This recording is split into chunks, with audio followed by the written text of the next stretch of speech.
But hey, guys, did you get laid off from your manufacturing job because the foreign company that hired you for a manufacturing job in a facility is worried about what the impact of tariffs, so they have to move some numbers around? Fear not. You can become a Gestapo officer.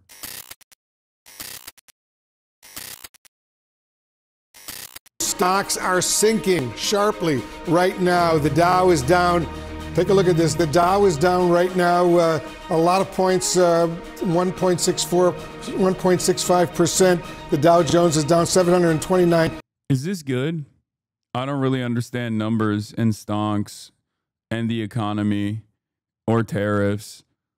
Is this good, chat? I mean, it'll rebound again. It's just like he'll just go back to it and be like, no more tariffs. I don't really care about like market movements of this sort. I don't think the stock market is representative of the economy in general, like the health of the economy.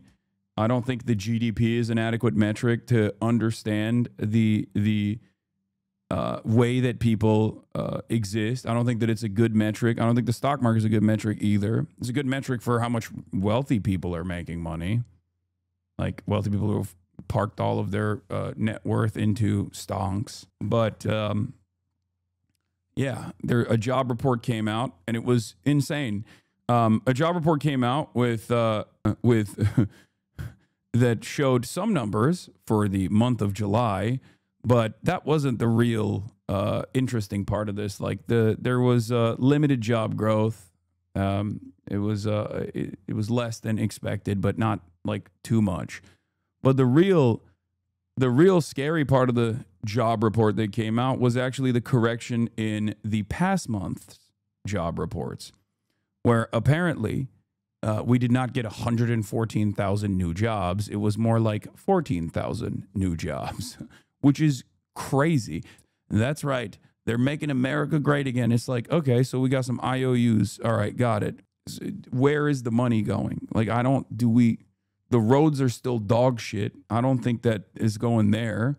The ISPs still offer horrible service, so I don't think it's going there either.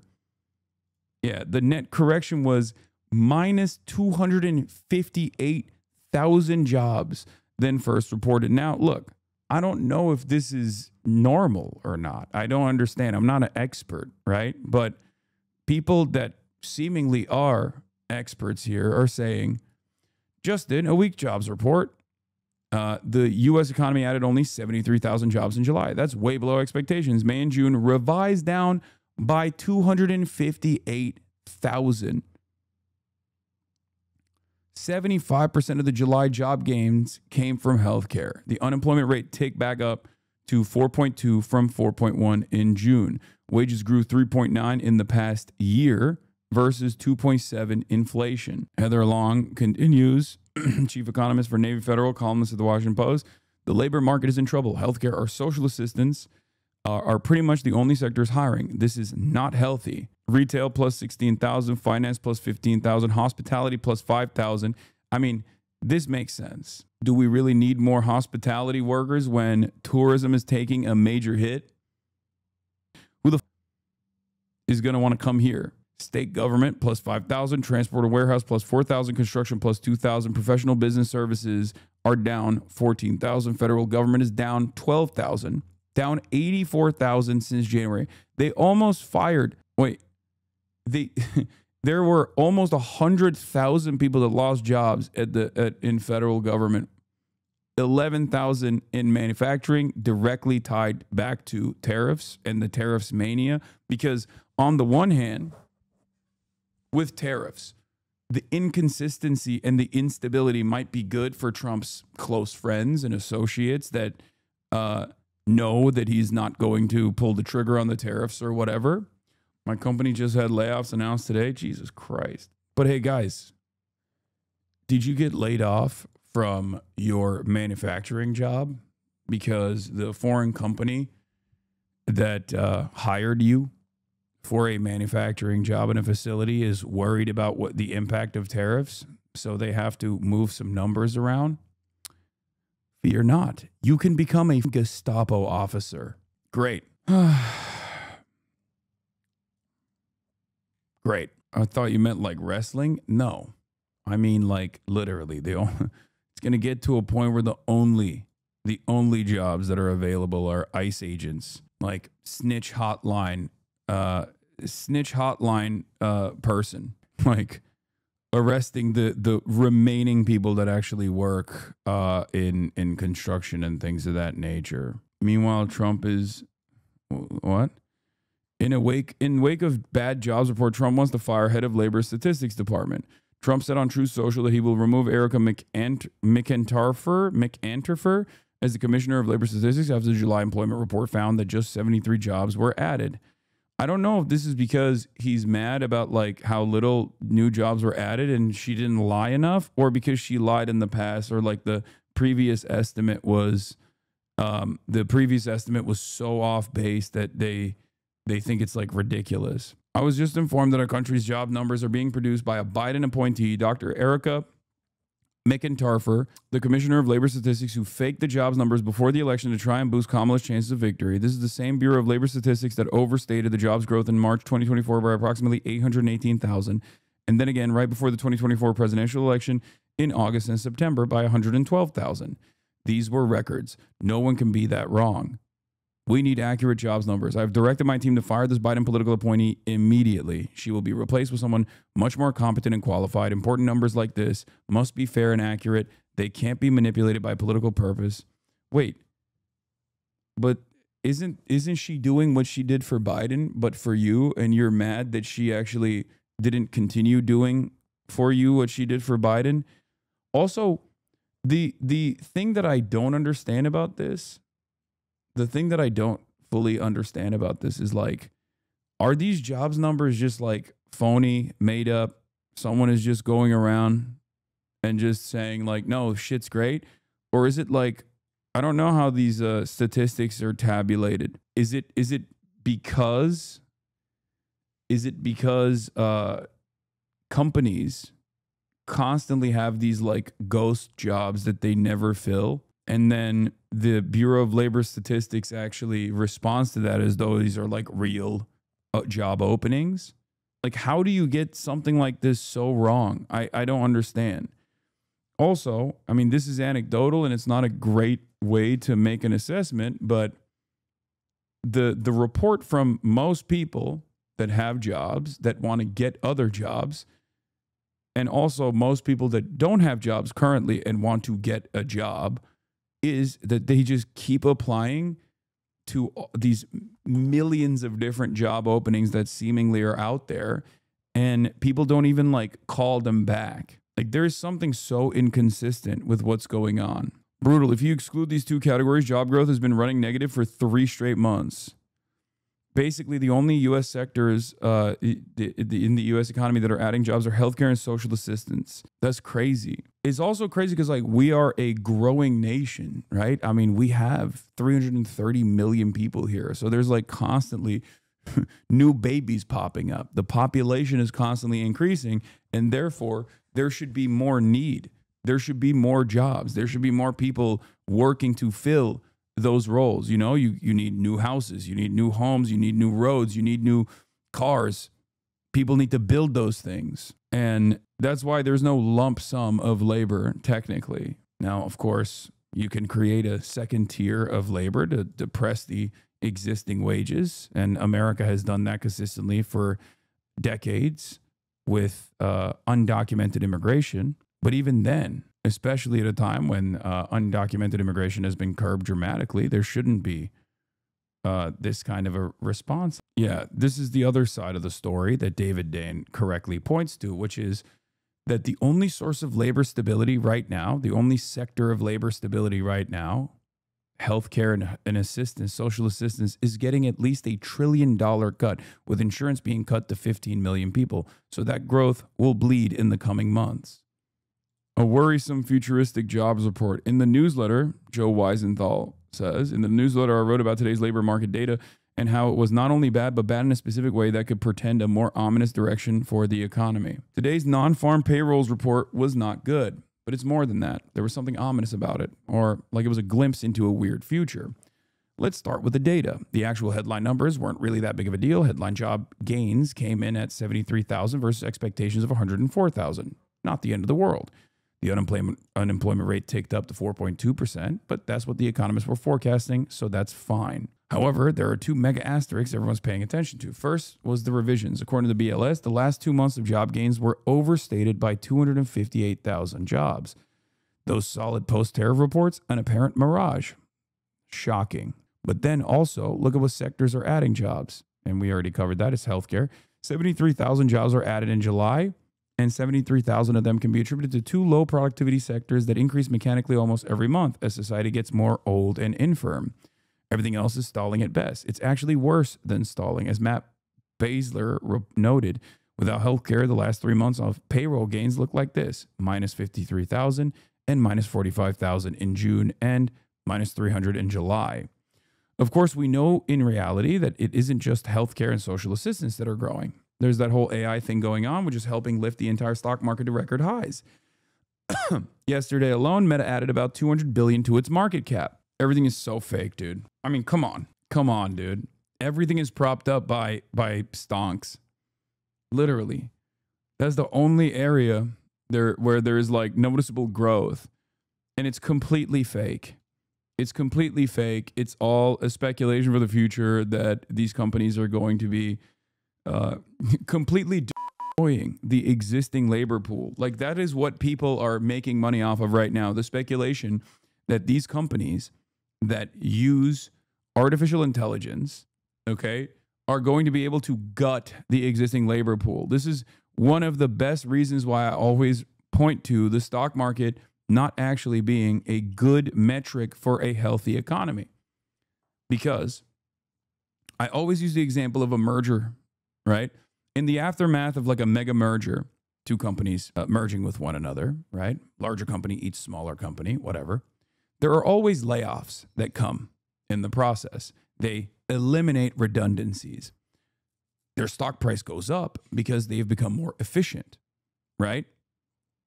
They've become more efficient due to horizontal or vertical integration as a consequence of this merger, or they've become more efficient because they've laid off all of these additional employees. So now you have tens of thousands of people that no longer have a job, right?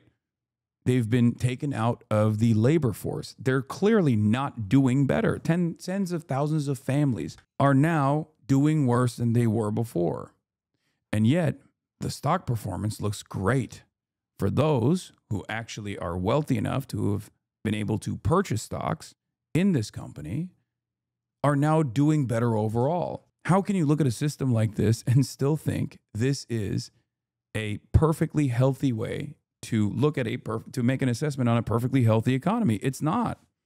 It clearly isn't. At least stock performance in the past, to a certain degree, was associated with a product that you were manufacturing. You made the best planes, for example, or you found more efficient ways of building a plane. You had new technology, and then your stock went up. Now it's stock buybacks and market manipulation that plays a major role in people's stock performance. Obviously, this past year has been a downturn for Tesla, but Tesla is a great example of what I'm talking about. Tesla is not regarded as a automobile manufacturer. It's regarded as a tech company.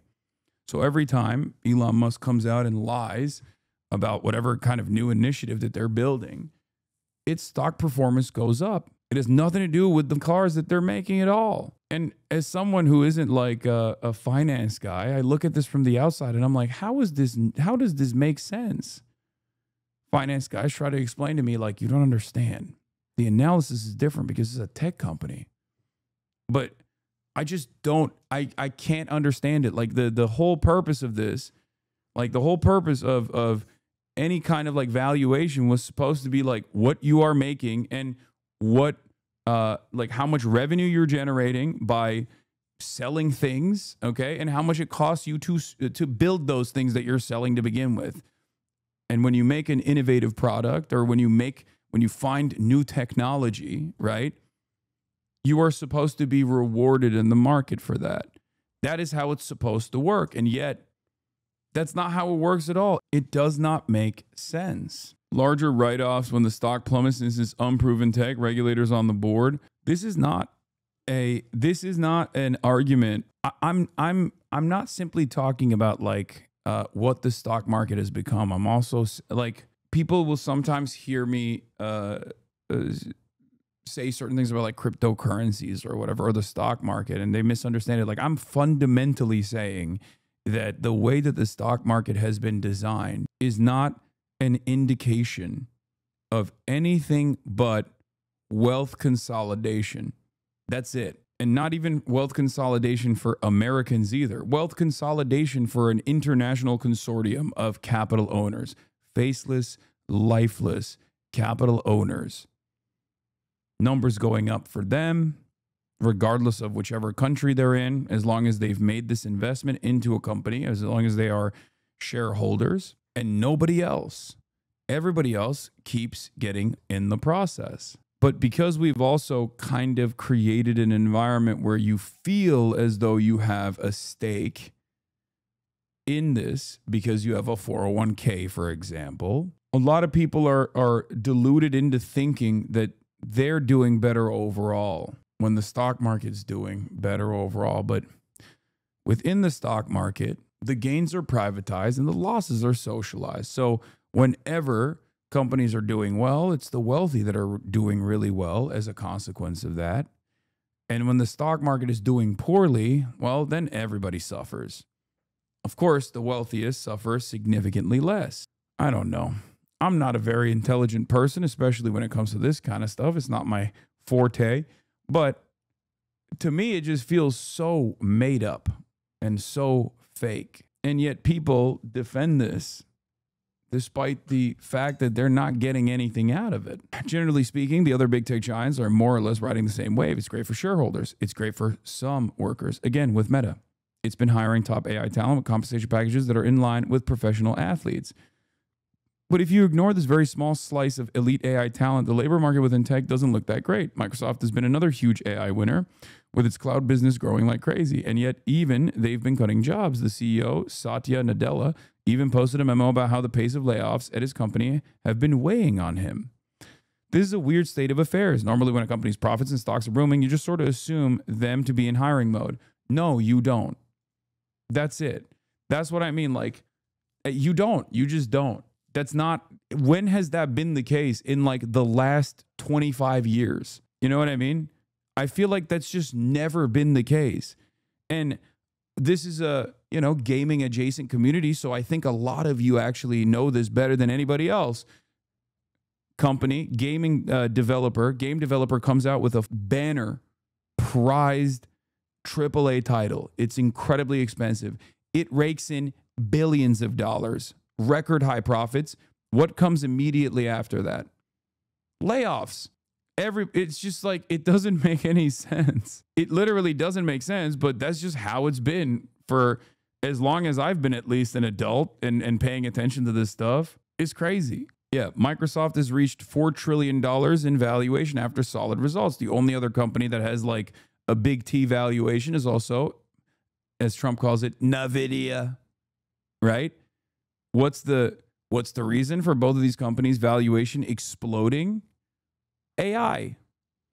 What does AI do? They are experiencing tremendous stock performance for focusing their efforts on something that is a labor displacement mechanism. It is shredding labor. It's supposed to work to shred labor.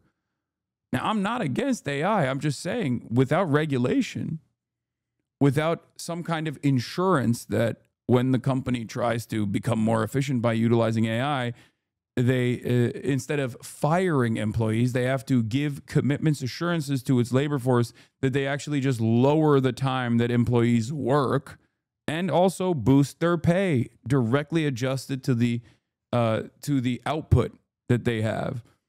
With AI, if you are capable of doing 24 hours of work in a matter of 12 hours, then you should be paid for 24 hours of work in the 12 hours that you work, or you should at least work 6 hours to do the 12 hours of work now. That's how it's supposed to work. This is, of course, entirely antagonistic to capitalism. You say dream on, but I'm explaining to you something that makes sense, right? Like, I mean, you're not a boss. You're not Mr. Bill Gates, right? You're a guy that is watching me on Twitch. From your position, you should be advocating for this. This is what you should be advocating for. Less work, more pay. After all, your output is higher now. You are making more money for the company. You are more valuable as an employee. Your productive output has grown dramatically due to technological innovation. But companies look at that and go, hell yeah, now we can make one guy do the work of 10. The 9 other guys, we're firing them. And then the stock market goes, this is amazing. Thank you for firing the 9 other employees and making the one guy do the work of 10 now. We are going to reward you. This is efficiency, a higher profit margin. What a lot of people don't understand is like, you can't all be little capital owners, okay? That's not how this works. Like, everyone has this Sigma grind set mentality where they're like, dude, just you wait, man. I'm going to put that little bit of money I have aside and become a little boss of my own. I'm going to become a capital owner myself. And it's like, that's not how this works. It's batshit insane to me, says Ryan McCaffrey, senior executive editor at IGN, that Turn 10, a studio that has literally never shipped anything less than a great game, Metacritic receipts attached, is being reduced to perhaps a support studio with these cuts. What an absolutely brutal business gaming is. Jason Schreier reports, many of Xbox subsidiaries are getting hit by the layoffs this morning, including Call of Duty studios such as Raven, big cuts at Forza Motorsport developer Turn 10, nearly 50% of staff per source. Anyway.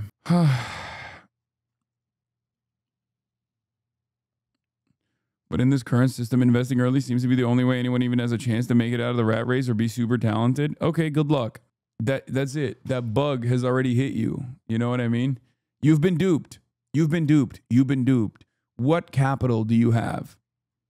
What capital do you have? You can't make these major market moves that wealthy people can, okay? You got meager wages and maybe a little bit of disposable income, and you think that that is going to allow you to be able to get into the capital ownership class. This is precisely what I was talking about with like 401ks. People assuming that they actually can kind of game the system to their benefit when the system is designed to keep you servile. And the little meager crumbs that they offer you in the form of a 401k or the little money that you have in your pocket at the end of the month that you can like put back into the market is not making you a capital owner. It's making you fantasize that you can be a capital owner. A lot of people actually get mad at me when I say this because they're like, no, I want to dream. I want to dream of upward social mobility. And that's why people get very upset when I say this. I understand, but I don't think you should be discouraging people from investing. Yes, I understand the issue is at the core. I'm not. I'm just giving people a healthy dose of reality. And it's very frustrating for a lot of people because they look at that and they go, dude, this guy is not a Sigma grind set guy at all. He's actually telling me things are and nothing can be salvaged. Okay, yeah, buy my course on my Discord server to make your money make money. Okay, that's it. People would love it if I were to turn around and be like, guys, I'm gonna give you the secrets of success. Okay, I'm gonna give you the secrets of success. Buy my course. Buy my course. Buy my course. Buy my course. We're all gonna hustle. As the resident Brokey, I made $120 in Brokey investments this year, but the day trader Nepo Baby made $120,000. Yeah, it's just dumb. So if you think about the current state of the U.S. economy, there's something vaguely futuristic about it. A very tiny handful of people getting generationally wealthy and powerful. A broad swath of people seeing their personal balance sheets improve because the stock market has been so hot. You could argue that the stock market has become something of a privatized UBI for people fortunate enough to have bought in. And then the only areas of actual widespread job growth being in areas that are tied to aging and health, much of which is sustained by widening deficit spending. What we're not seeing is any kind of general expansion and activity across the economy. A bad jobs report here or there is not the end of the world. They happen from time to time and people freak out and then they forget about it. However, the specific contours of this moment feel like a glimmer of a stranger, less comfortable future.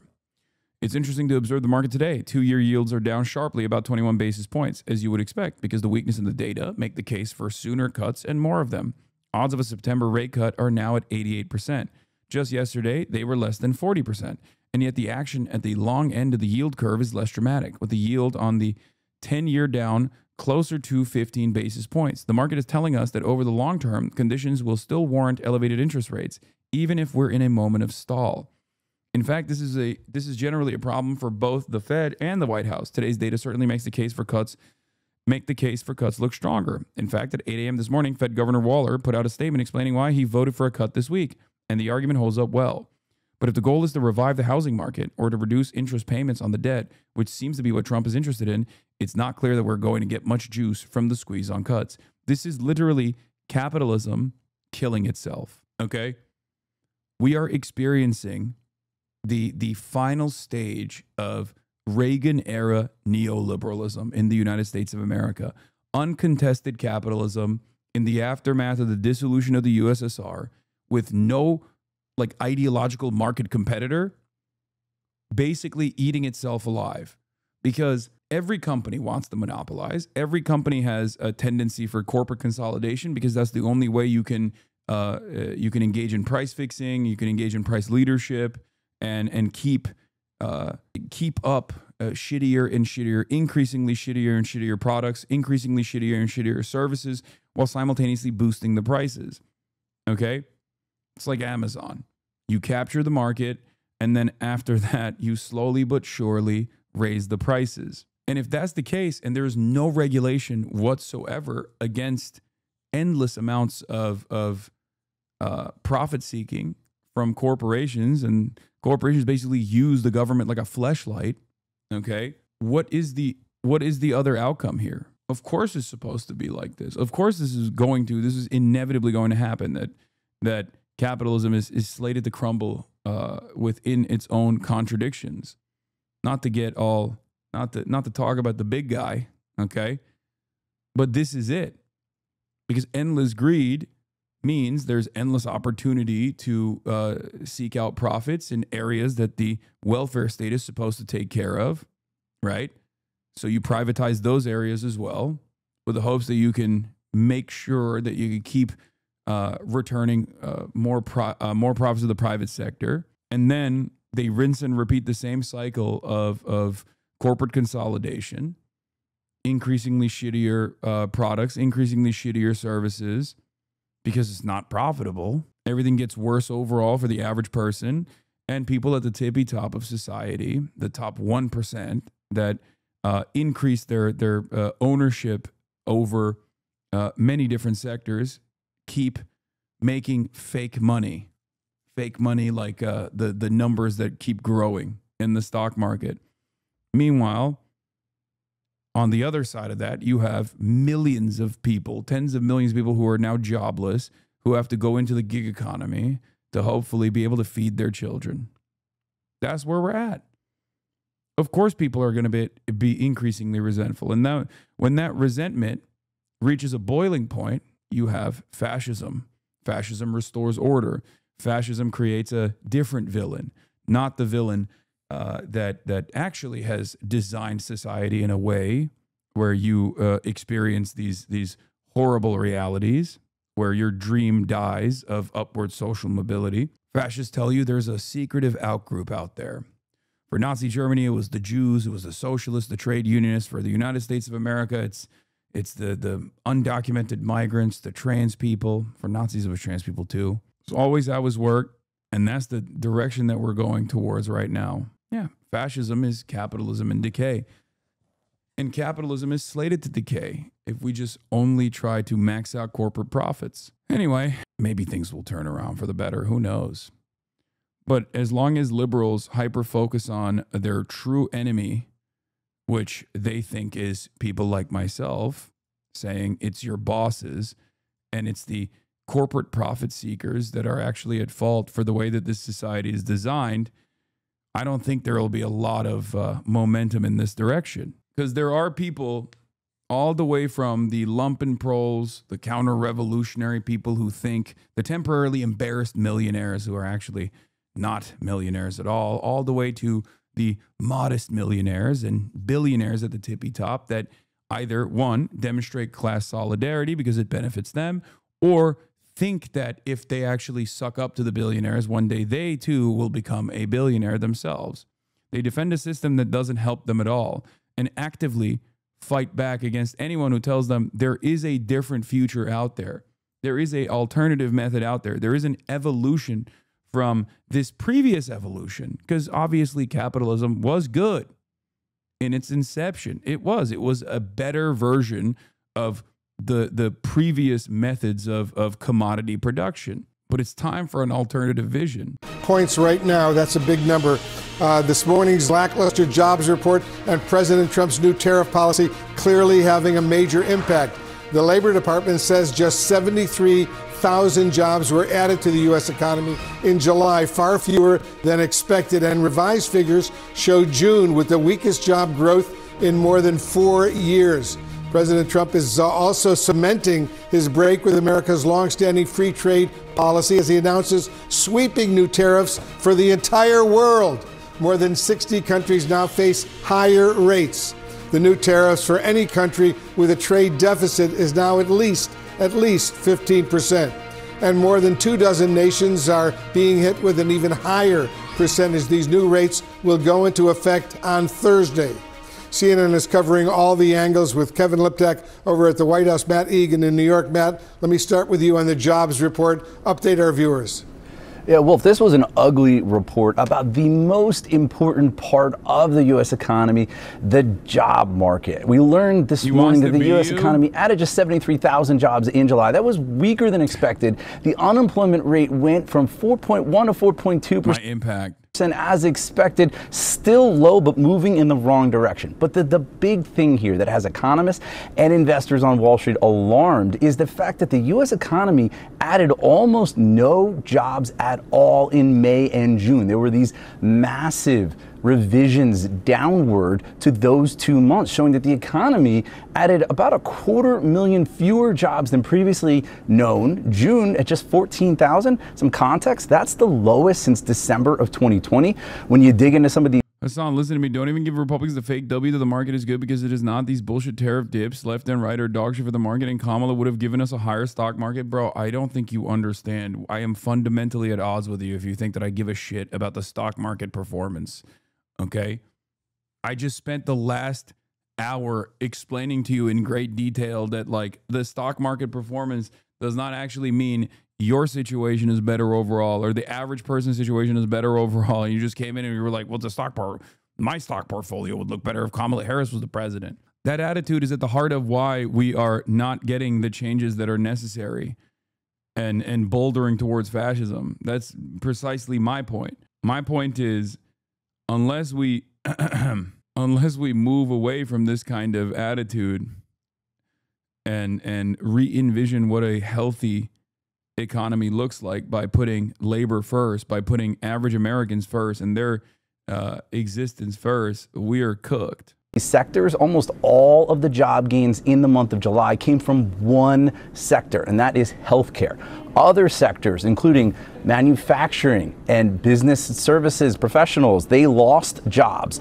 Leisure and hospitality, job growth in that key sector, that's bars, restaurants, hotels, it slowed to almost a complete standstill. And so why is this happening? Well, two big things. One is the immigration crackdown. That is making it hard for businesses that want to hire to find the workers that they need. The other big factor, of course, is this historic trade war. All of this chaos with tariffs that are seemingly changing by the hour, it's paralyzed a lot of businesses. CEOs, they may want to hire, but they feel like they can't because they don't understand the rules of the road. The bottom line here, Wolf, the job market has been so resilient for years, but right now it is coming under significant pressure. A lot of pressure indeed. I want to get to the new trade policy that's unfolding, Matt, right now. Some countries are celebrating their new tariff rates while others are slamming the U.S. Give us some perspective. Yeah, absolutely. We're looking at historically high tariffs from the Trump administration. The big key here is that countries that have a surplus with the United States, right? Countries that the United States has a trade surplus with, their minimum tariff is going to be 10%. Countries that the United States has a deficit with, it's going to be 15%. That's the new minimum. But we also know that starting on August 7th, number of countries are going to have even higher tariffs than that, including Taiwan at 20%, India 25%, South Africa 30%. Canada on the non-USMCA compliant goods, 35%. The highest in the world is Syria. The other big development is the White House has announced a 40% tariff on transshipments. These are goods that go from high tariff countries to low tariff countries before they come to the United States. This is a 40% tax on top of existing penalties. Bottom line here, Wolf, is we are talking about historically high tariffs that we have not seen in the United States in almost a century. Interesting. Kevin Liptak is joining us from the White House. Kevin, they made the ships woke. They're transing the ships. I heard that. The president has been negotiating with two of America's biggest and most important trading partners. We're talking about Canada and Mexico, our neighbors. Where do things stand on that front? Yeah, and I think the relative fate of Canada and Mexico gives you a good illustration of how the president has approached all of this, because they have fared dramatically differently in this trade war. When it comes to Mexico, President Trump spoke to that country's president, Claudia Sheinbaum, yesterday and announced this 90-day reprieve from the heaviest tariffs. So they'll remain at 25%. They were expected to hit 30%, but the president held off as he tries to work on this new trade deal with that country's president. He says that their relationship is improving. He says that the southern border makes a uniquely complicated trade deal to try and strike.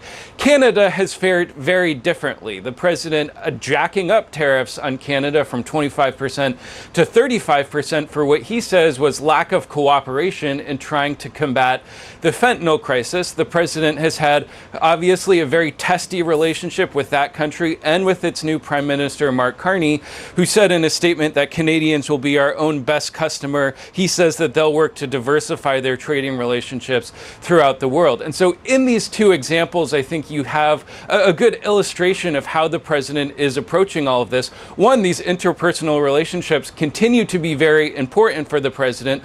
But when it comes to Canada and a number of other countries, you see the president using tariffs and using trade to try and exert his other geopolitical priorities. I think the other big question is whether all of this is set in stone. The president has obviously in the past shown a degree of flexibility on these rates. I think it is clear, though, that we're now entering a very different trade era. Economist and the president of the Budget Lab at Yale University, Natasha Sarin, is joining us right now. She was also a counselor to President Biden's Treasury Secretary, Janet Yellen. Natasha, thanks so much for joining us. I'm anxious to get your thoughts on the July jobs numbers that were just released this morning. Economists expected a much higher number. What's your reaction? Well, my reaction is that what we are seeing in the economy is that the tariffs are really starting to bite. Because what happened this month is the labor market has proven to be weaker than we anticipated, both for this month here in July, but also these really substantial downward revisions for May and June, which indicate to us exactly what the models that my colleagues and I at the Budget Lab have been producing, which is when you have tariffs at these incredibly high levels, the effective tariff rate in the economy now, post all these new deals that we saw over the course of the last few days, is at about 18%. That's about 7 times what it was when President Trump took office. And that is going to lead to a smaller economy. It is going to lead to 500,000 fewer jobs in the economy. And frankly, that's what we're starting to see. And as you mentioned, Natasha, numbers for May and June, jobs numbers, were revised down dramatically by more than 250,000 jobs. May saw just 19,000 new jobs added. June had only 14,000. These are huge decreases from where they were previously reported. What does this tell you about the numbers? Well, what's really interesting, I genuinely don't understand. Like, I'm not an audio pervert. I don't care that these glitches happen, but I truly don't understand how CNN has not fixed this problem. Like, every single one of their videos has this issue. I don't get it. Like, do they not have a single person Do they not have a single person working over there that just like looks at the YouTube videos after the fact? Am I the only guy who is watching CNN YouTube videos? I don't get it. It's crazy. Reminds me of someone. No, my audio is spectacular as opposed to CNN. Jesus Christ. And also, once again, this is a one-stop shop, okay? This is a one-person operation. And we work through a lot of those problems in real time while we're doing live production. This is a VOD that, this is a VOD issue with CNN all the time. And it's also like it's a major media conglomerate. Okay. Interesting, Wolf, is that I think it kind of comports with what you might expect in a world in which there's just so much uncertainty around where these trade deals and where policy is ultimately going to land. Because if you're a business in this country and you're trying to think about making decisions about new workers to bring on or where it makes sense to invest or where it makes sense to build, you're frankly in wait and see mode because you don't at all know the environment in which you're going to be operating in. You don't know how much it's going to cost to import parts to build those cars. You don't know the environment in which you're going to be able to bring in different types of products that you need to be able to sell if you're a retailer. And so I think what the economy is reflecting is that that type of uncertainty really has quite seismic consequences. And we're starting to see it show up in the labor market. Also this week, though, you're starting to see it show up in inflation. You're seeing durable goods inflation. That's particularly the sectors where the tariffs are having the most bite. It's things like furniture, consumer electronics. Inflation in the last 6 months has been grown at the highest rate that it's grown at any time in the last 4 decades absent the pandemic. So this is an economy that sort of on both dimensions with respect to inflation and with respect to the labor market is showing signs of real challenge. The president has been claiming almost every single day that the U.S. is the, quote, hottest country in the world when it comes to the economy. Listen to what he's been saying. I want to just play this clip. We have the hottest country in the world now. We're taking in hundreds of billions of dollars. Yeah, I don't know, man. I feel like he's just kind of saying shit. Guys, again, not a big economy guy, okay? Not the biggest economy guy. But it kind of feels like he's just saying shit, okay? I don't know. I don't know, man. It just feels like he's just making shit up. At a certain point, we got to go, hey, boss, your audio is crackling. My Sennheiser. Okay, stop. Why are you adding your own username, dummy? I got it. It's funny. It's funny. You're an audio pervert. Okay. We have the highest stock market we've ever had. We have the best numbers we've ever had. So, Natasha, what are you? Yeah. In my opinion, today's job numbers were rigged in order to make the Republicans and me look bad. Just like when they had 3 great days around the 2024 presidential election and then those numbers were taken away. Okay, but you're literally describing what the same person did for Biden, doing it for you. I don't get it. Like, he is saying that the very same person that he's now firing did this for Biden and now is doing it for him. And now he's saying it was bad when she did it. It was good, like she was working in favor of the Biden administration when she did this exact same thing for the Biden administration. But now when she's doing the exact same thing for him, it's bad. Right after the election, jobs were massively revised downward, making a correction of over 818,000 jobs, a total scam. Jerome Too Late Powell is no better, but the good news is our country is doing great. I don't think the country is doing great. Because if it was, you wouldn't be doing this. Whatever the this is, okay? He's an idiot. Once you start viewing everything he says through this lens, it will make sense to you, lol. No, I know he's an idiot. I know that. I understand. I promise you, I understand that. It's just like, how stupid could he get is still something that has the capacity to shock me.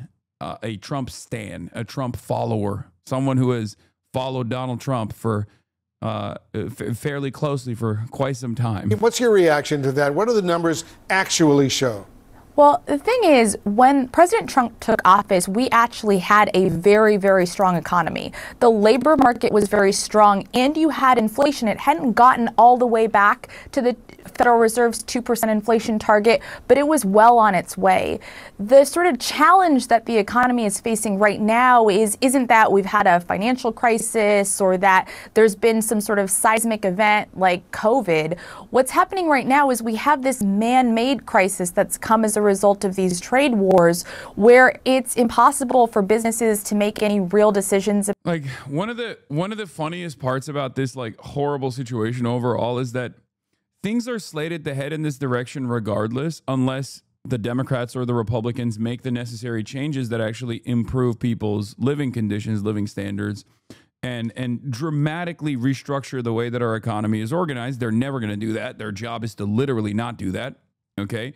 But Trump, on top of that, is accelerating the demise with the actions that he takes that make no sense whatsoever. It does genuinely feel like this is a necrophilic state that we're in, where it's dying, and the remaining things that we have, the remaining industries that we have, and the remaining like state. No, I'm saying necrophilic on purpose. I'm saying that they're the corpse of America. Okay, they are having sexual intercourse with what remains of the carcass of the American state, the select few people.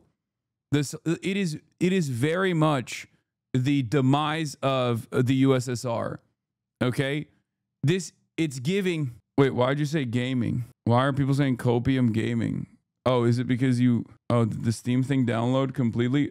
Oh, that's why. You heard the Steam notification. Yeah. I know. Okay, calm down, everybody. Yes, gaming will happen today. It will. I got a hashtag ad from China. Wild, but also appropriate analogy. That's what it is. About how to think about investment, and also Dude, this guy keeps spamming it. Would you do an interview with Tucker Carlson if his producers reached out? Yes, I would. Okay, I would.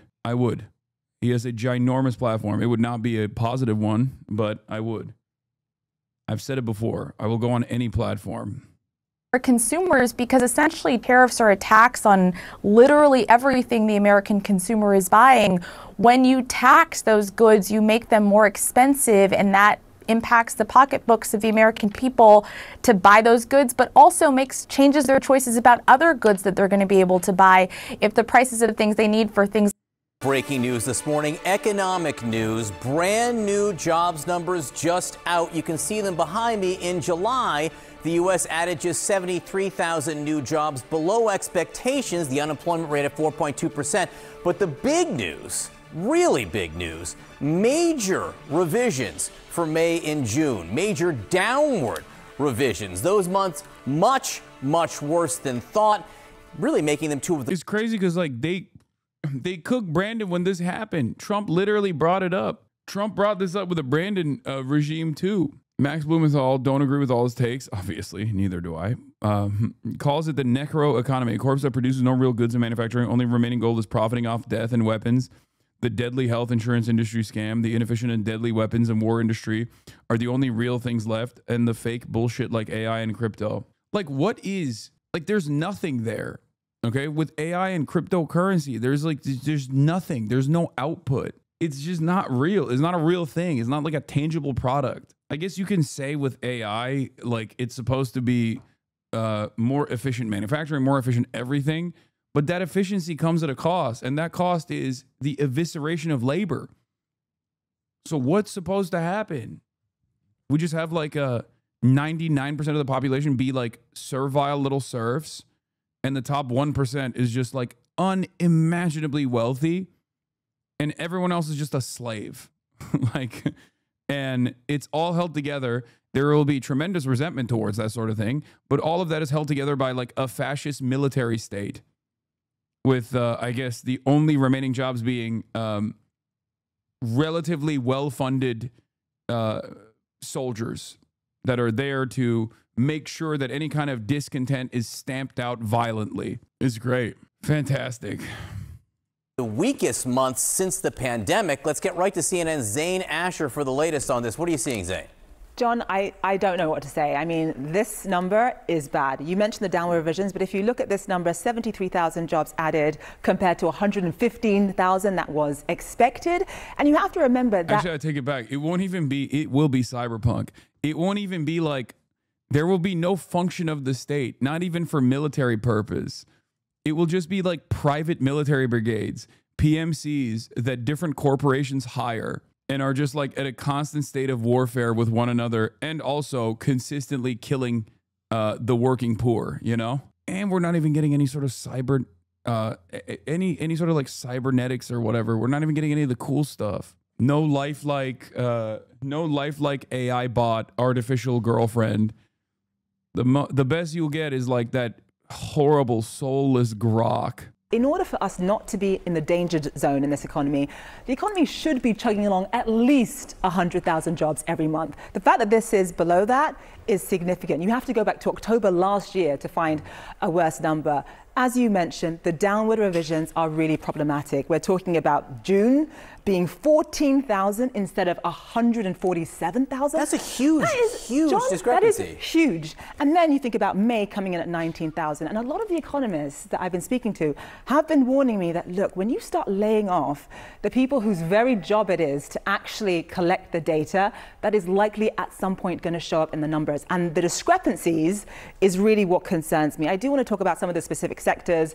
I'll start with some of the positive numbers that we got. As we've spoken about time and time again, a lot of the jobs growth has been driven by healthcare, right? This is a care economy. You have an aging population. That seems to be doing relatively fine. Part of the problem, and what I find really problematic, and I'm waiting for Trump to post on Truth Social about these numbers, and wondering what he's going to say about Jerome Powell and the Fed needing to cut rates. But when you think about manufacturing is the one sector that the Trump administration has said that they want to help. That this whole sort of tariff game is about helping that sector. That sector is losing jobs by the minute. When you think about the fact that factories are not able to import raw materials, that you have factories in this country that are sitting idle, that factories are laying people off, and you have at least 11,000 jobs being lost in manufacturing, that's a problem. Construction is another sector. That's sort of, 2,000 jobs added. I mean, that's sort of relatively lukewarm here. You're not seeing much movement in construction. That's a sector that is definitely dependent on immigration. And when you have the fact that a lot of people in this country who are immigrants or from elsewhere are scared to show up to building sites, that's also a problem as well. We're seeing wages in construction actually soar and activity go down as well. Retail as a sector was okay, added about 15,000 jobs, sort of chugging along. Retail has obviously been problematic because of a little known company known as Amazon, but also retail is heavily dependent on tariffs as well. I'm really curious about what Jerome Powell is going to say, not just because of the headline number, because it's not really just about the headline number, as you know, John. It is really about what is beneath the hood, but also these downward revisions, which tell you that when I came on here last month telling you, the economy is resilient, that wasn't actually the case because of these downward revisions. If we can get that other board up, because that's the one that actually tells the story. When you see job growth from month to month of 14,000, 19,000, and then in the 70s, hopefully that can come back up, because that's the news here. You've got three anemic months of jobs growth. Right. Put that side by side with this new announcement that came overnight of these tariffs, which may or may not go into effect. See, right here, this is the news. Right, this is you the look news. at this. These are, and I'll just walk around. These are two of the weakest months we've seen since 2020. Right. 14,000, 19,000. Those are very, very weak numbers. And it's also just statistically, and for those who keep track of things, way off from what they said before. But if you looked at a 3-month stretch like this, you'd say, wait a second, we've got an economy that's got some real challenges. That's got a lot of work to do. And when you think about the fact that Liberation Day, yes, April 2nd rather, Liberation Day, we were sort of wondering when we were going to see the... It's so great. It's so great to call it Liberation Day. Last bar seems fake. I mean, who knows? Who knows what it will look like when those job numbers get liberated too next month, when we go back and we're like, actually, we had 12 new jobs, not 12,000, just 12. We were wrong. Our estimation was wrong. Oops. Effects of these tariffs. Except that won't happen because Trump will probably put like some freak at the Bureau of Labor Statistics who, okay, if next month all of a sudden you see unprecedented job growth, tremendous job growth. Just understand that the new guy is in charge. Okay. Next month, we have actually, we found out there are 1 million new jobs. It's crazy. So many jobs, more jobs than there are people. It's no one's ever seen anything like it. It's so much job. It's jobs. We're doing so many jobs. Jobs like you've never seen before. The hottest economy from the standpoint of heat. On the labor market, and you and I were talking about the fact that, wow, we haven't actually seen it yet. Well, we did see it. It just wasn't reflected in the numbers. 19,000, as you point out, 14,000 jobs added in June. Clearly, it was having an impact. People were not hiring. You had so much uncertainty in this economy where employers just didn't feel comfortable actually hiring. And I'm wondering what Jerome Powell is actually going to do. He talked about just this idea of being data dependent. And now we're seeing the data really showing some kind of indication that these tariffs are absolutely having an effect now. And so a lot of people are saying that the September rate cut was already likely. It is now even more likely, John. Zane Asher, thank you very much. Of course. Kate? Thank you so much. Joining us right now for more on this from the White House is Stephen Miron, the chair of the President's Council of Economic Advisors. Stephen, thank you so much for being here. What's your reaction to this jobs report? Good morning. Thanks for having me. Look, this jobs report isn't ideal. There's no way around that. But nevertheless, I think that the downward revisions reflect a couple of anomalous factors. First of all, about 60% of the downward revision is due to quirks of the seasonal adjustment process. Then on top of that, there's the fact that the president created in the household survey since the president took office, he created about 2.5 million jobs for Americans, whereas we've eliminated about 1 million jobs for foreign-born workers. That's a result of our strong immigration policy of our. Oh, that's what they're doing. Oh my God. This is the meta. Okay. The meta is, no, you don't understand. We're getting jobs for the Americans. Okay. We're kicking, the layoffs are just the Mexicans. Okay. You don't understand. Oh, hell yeah. Bro, this is great. Remember when they tried to pull this spin? Not that they needed to do this spin at all, because like we're not going to see the Medicaid cuts until after the midterms. But they were like, no, you don't understand. We said we weren't going to cut Medicaid, and now we're cutting Medicaid by almost a trillion. Okay, but that actually is for the Mexicans. We're cutting off Medicaid for the Mexicans. Your Medicaid is fine. They just literally slam that talking point on everything. No matter what, whichever way this goes, they're like, no, you don't understand. The job layoffs are Mexican layoffs, Mexican style layoffs. Americans are getting good jobs. I don't know how long you can lie like this, for the record. I don't know, like, because at a certain point, people are going to be like, this is not happening. I thought it was just the Mexicans, but I don't think it's just the Mexicans. I think my job, I lost my job, So, yeah, J.D. Vance. I was told 6 months ago that America's losing jobs and the foreign-born gaining jobs was an irreversible demographic fact. Turns out you just needed a new president and a new immigration policy. Holy shit. I thought this was a typo. In the last 4 months, native-born Americans have gained 1.8 million jobs. Meanwhile, 1.5 million foreign-born workers, legal and illegal, lost a job. A sharp reversal of the last few years. Hell yeah. I specifically note legal plus illegal immigrants because the government does not separate the two groups in their data on foreign-born workers. However, based on numbers, a large percentage are certainly illegal immigrants.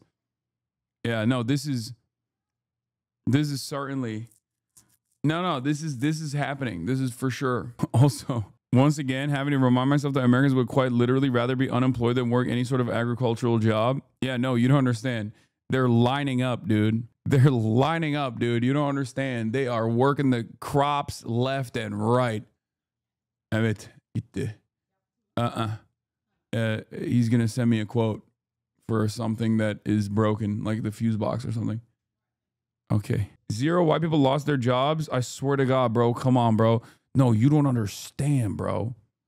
You don't understand, King. You don't get it. Okay, white people are getting the jobs. They're getting good paying jobs right now. I promise. Not your cousin. Not you. You're white. You just didn't get it. But there's, I'm sure, white people out there that are getting the good jobs. I promise. Strong border policy, keeping America safe, and eventually the outflow of foreign workers in this data. Yeah, 85,000 Mexicans fired from the government, from the public sector. The public sector was just using the 85,000 Guatemalans that they fired, you know, and pushed for an early retirement. That's what happened. This makes sense. I believe this. We're bound to show up in the establishment survey, as they finally did this morning, too. Finally, we've been hearing a lot about uncertainty over the last few months, but that's all resolved now. We're creating trade deals left and right that have unlocked enormous new potential for the American economy. The tariff uncertainty is fading away. Tariff rates are settling in. The One Big Beautiful Bill is now law. There's no more uncertainty over the tax bill either, over potentially the biggest tax hike in American history. And on top of that, there are such strong, powerful incentives in the One Big Beautiful Bill for investment. Things like full expensing on investment in equipment and R&D, on new factory structures. These are huge. So it's all going to get much, much better from here. But on those major downward revisions for June and May, I mean, June was initially said to be 147,000 jobs added, now revised to be just 14,000 jobs added. That amounts to the weakest month of job growth since December of 2020. And you attribute that to what, if it is not in part because of the uncertainty created in part by the president's trade war? Oh, I attribute it to the combination of the three things that I described before. About 40% of that is due to seasonal adjustment quirks around teachers. Some of it is due to declining foreign-born employment, even as we created more American-born employment, and that is going to net out in a way that you see ultimately reflected in the data like that. And then finally, there's the uncertainty, right? Don't forget, we were in the midst of restructuring the global trading system in a way that hasn't been done in decades. The president is standing up for American workers and American firms for the first time in decades, and of course that was going to induce some uncertainty. It induced some volatility in financial markets, and we can see it induces some volatility in economic data too. But that uncertainty is resolved. The tariff rates are set. The One Big Beautiful Bill is law. It's going to get better from here. Congressman Stephen Lynch, a Democrat from the Commonwealth of Massachusetts. Congressman, thanks so much for being with us. Major downward revisions for May and June, making them the worst months since the pandemic. A miss on the jobs report just out. I want you to listen how the chair of the Council of Economic Advisors at the White House, Steve Myron, just described it to R. Kate Baldwin. You know, this jobs report isn't ideal. There's no way around that. But nevertheless, I think that the downward revisions reflect a couple of anomalous factors. Not ideal. How would you describe it? Well, we're seeing in our area, we've got 30% unemployment among the ironworkers union. A lot of those building trades are being affected by the 50% tariffs against Canadian steel, where we get most of our fabricated steel from, aluminum as well. So in the building trades, we're seeing, you know, they're probably the tip of the iceberg, but they're the first, I think, to be impacted. And I think that the impact will continue to grow from there. It's not an anomaly. This is the beginning of a bad sequence. Bro, everybody said this was going to happen. Who is this supposed to be a surprise to? Like, literally everyone said that this was the inevitable outcome of the inconsistent messaging coming from the administration about, like, molesting the money over and over again. Not that it matters, because obviously the wealthiest people don't actually suffer here, because they can just like move their assets around in the market because their wealth is directly tied to stock performance. Ironically enough, those are them that don't have a real job. The ones that do not rely on wage labor. Yeah, the financial economy is immersed in the kind of wild gambling we saw leading up to the 2008 financial crisis. Honestly, even the wild gambling leading up to the 2008 financial crisis took years to implement through steady deregulation.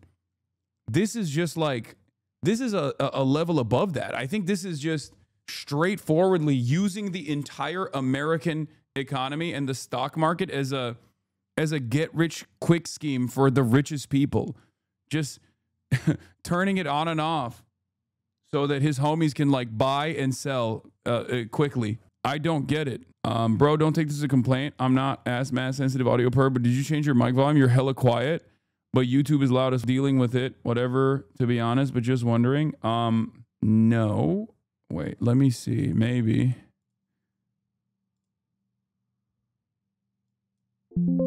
Hold on. I think that's what's going on. I cranked it because I couldn't hear it.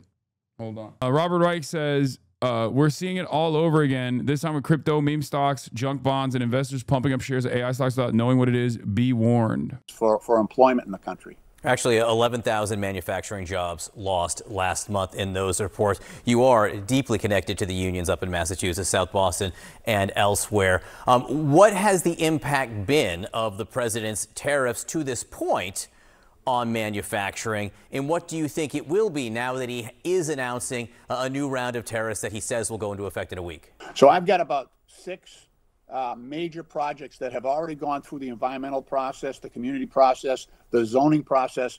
But those develop, and these are large-scale projects. These are all hundreds of thousands of square feet, lots of retail, residential units, some manufacturing. All those projects are stopped because of the uncertainty. How can you put a bid in, or how can a developer get financing when the cost of your products, whether it's steel or concrete or aggregate or lumber, which is also historically high right now, around 20% lumber from Canada, how can you give a bid to an owner when you don't know what your costs are going to be? Your margins can disappear like that, and so we're seeing the banks also very reluctant to offer financing on favorable terms because of the uncertainty.